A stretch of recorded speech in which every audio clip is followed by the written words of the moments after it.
लो जी पहली खबर ते उस जलालत दी है ओए होए जेड़ी जलालत माई तंदूर वाली माई जरनैली टिक्कियां वाली माई कतरी कबाबों वाली और माई सर्जरियां वाली दी हो गई है जनीवा दे विच ओ भी बाऊ जी उर्फ कीड़े वाली सरकार दे नाल की होया ऐ तुसी आप देखो ते तौबा तौबा तौबा करो।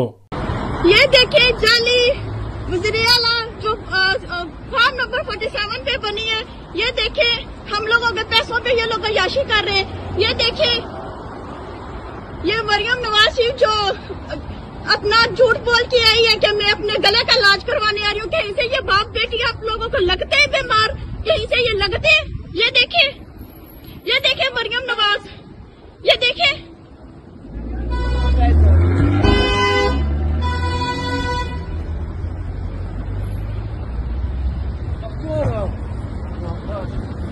फजूल तरीन लोग, जाहिल लोग।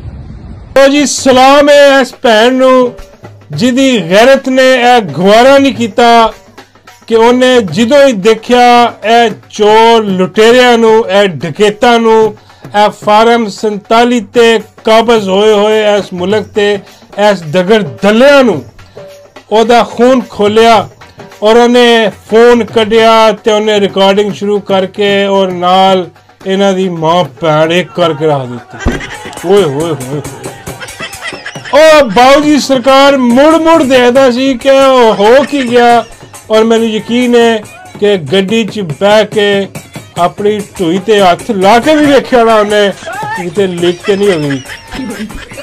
हाँ क्योंकि बाबू जी दी पॉटी बड़ी जल्दी निकल जाती है। हाँ पता नहीं इत्थे पैंपर लगा सी कि नहीं लगा सी। हाँ और माई दे गुस्सा चेक करो तुसी। ओए होए होए माई अंदर बह के अपने बाल खिंचे होने ने जड़ी सर्जरी करवाई है। हाँ प्लास्टिक नोच लिया होना माई ने अपने हथी बर्बाद करती होनी है अपनी प्लास्टिक सर्जरी। हाँ बेड़े गर्क हो गए इन्हां दे।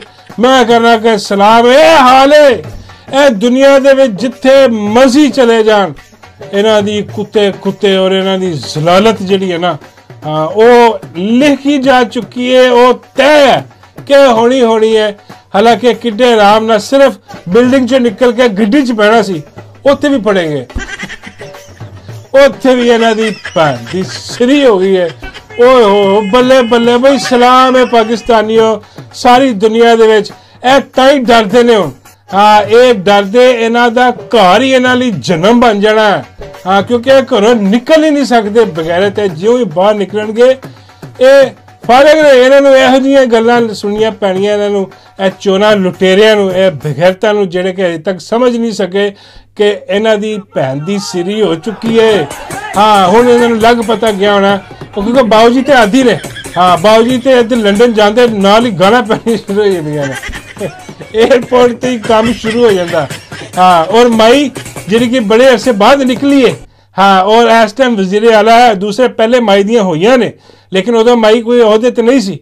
हुण माई वज़ीर-ए-आला पंजाब है अंदाजा करो फार्म 47 ते चाहे सही लेकिन वह वज़ीर-ए-आला पंजाब दूजे मुल्क च जाके ते अपने लोकां दे उत्तों छितरो छितरी ते लितरो लितरी। मैनू ते यकीन करो यकीन सी अगर उहदे नाल कोई सिक्योरिटी गार्ड ना हुंदे ते ए भैन मेरी जिहड़ी नहीं जिन्ने के सरेआम बना के क्या देखो ए बगैरतां नूं इन्हां दा अंजाम देखो तुसी इन्हां दी जलालत देखो तुसी यकीन करो उन्हें छेतर ला लेना सी ते दंद पेलनियां सी माई नूं कुछ दो चार बावजूद नहीं पेलनियां सी क्या गंदी औलाद जिहड़ी तू पैदा कीती है कोई शर्म कोई हया तेनू है कि नहीं है।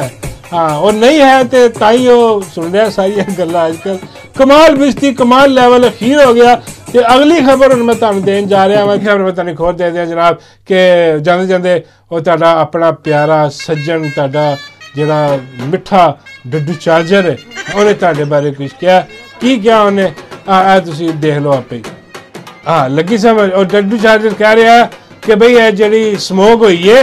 हाँ पंजाब दे विच लोकी इत्थे बीमार होण डे ने गले खराब सारा कुछ बेड़े गर्क हो गए ने तो ओहदा हल उन्हें दस्सिया। हाँ और डड्डू चार्जर कह रहा कि बई तुसी ना मास्क ला लो ਤੇ ਆਪਣੇ ਆਪਣੇ ਘਰਾਂ 'ਚ ਬਹਿ ਜਾਓ, ਬਾਹਰ ਨਾ ਨਿਕਲਿਆ ਜੇ। महफूज रहो ते सेहतमंद रहो, घरां 'ਚ ही बैठे रहो। ਇਹ ਦਿੱਤਾ ਡੱਡੂ ਚਾਰਜਰ ਨੇ, ਤੇ ਆਪ ਡੱਡੂ ਜਿਹੜਾ ਨਾ ਰੰਗ ਬਿਰੰਗੇ फैशन करके लगा फिरदा। यार कमाल ही बनाइए यार। वही बिलाल AI वाला, हाँ वो कमाल छाया पे AI जिन्ना ਜਿਹੜਾ पॉजिटिव इस्तेमाल उन्हें किया ना नैगेटिविटी दे विच ਇਹਨੂੰ ਲਿਖ ਗਿਆ जी, कमाल ही करके ला दिंदा बंदा। ਤੇ ਉਹਨੇ ਬਣਾਏ ਨੇ, ਤੈਨੂੰ ਦੱਸਿਆ ਕਿ ਡੱਡੂ ਹਾਂ ਆਪ ਤੂੰ ਫੈਸ਼ਨ ਕਰਦੀ ਫਿਰਦੀ ਹੈ, ਲੋਕਾਂ ਨੂੰ ਕਹਿੰਦੀ ਕਿ ਮਾਸਕ ਲਾ ਕੇ ਘਰ ਬਹਿ ਜਾਓ। ਹਾਂ ਇਹ ਕੋਈ ਗੱਲ ਹੈ ਕਰਨ ਵਾਲੀ?